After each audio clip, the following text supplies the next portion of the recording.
Maskavā Jāņu svinēšanas noskaņās atvērts jau trešais Rižskij dvorika veikals. Latvijas pārtikas produkti tagad ir pieejami veikalu ķēdē X5, kas ir viena no lielākajām Krievijā. No Maskavas ziņo Skirmanta Balčūte.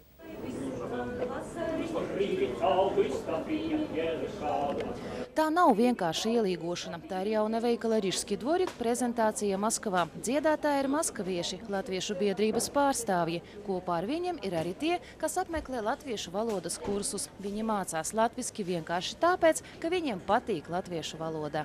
Ļoti mīlu Latviju un ļoti mīlu Rīgu. Un man vispār, es domāju, ka latviešu valoda ir ārkārtīgi skaista.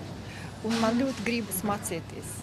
Vecrīgas iekšpagalms, tā saucās šis stends tulkojumā no krievu valodas. Tā ir daļa no Latvijas tradicionālas garšas tieši Maskavas sirdī, Smaļenskas laukumā. Veikala atveršanas svētkos valda zināma nostalģija.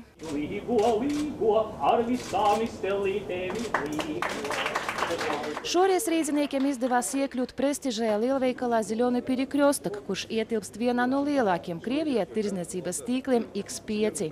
Mums ir ļoti svarīgi, ka mēs tagad esam tieši šajā tīklī Zeļonij Perekrjostok X5, jo tas ir federāla līmeņa tīkls, viens no lielākiem, starp citu, tirdzniecības tīkliem Eiropā vispār, un tas nozīmē, ka mēs ceram, ka pietiekoši tuvajā laikā mēs tiksim veikalos ārpus Maskavas.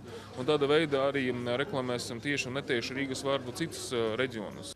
Ar pārtikas tirgotavu palīdzību Rīgas domes pārstāvji cer izdaudzināt Rīgu kā turisma brendu. 3 veikalos Rižskij dvorika parādīsies livrīga reklāma, bet uzņēmēji cer paplašināt Latvijas preču sortimentu. Latvijas precei Maskavā ir ļoti labs noiets. Tagad pircēji tīko pēc latviešu alus, kuru atmuitošanas problēmu dēļ Maskavā pagaidām nepārdot. Pircēji jautā pēc Latvijas alus. Mums ir diezgan laba turistu plūsma, un tie, kas atceras latviešu alus garšu, gaida to arī Maskavā. Tuvākajā laikā Zeļonij Perekrjostok cer slāpes pēc latviešu alus likvidēt. Jau tiek meklēta starpnieku firma. Skirmante Balčūte, Guntis Feldmanis, LNT.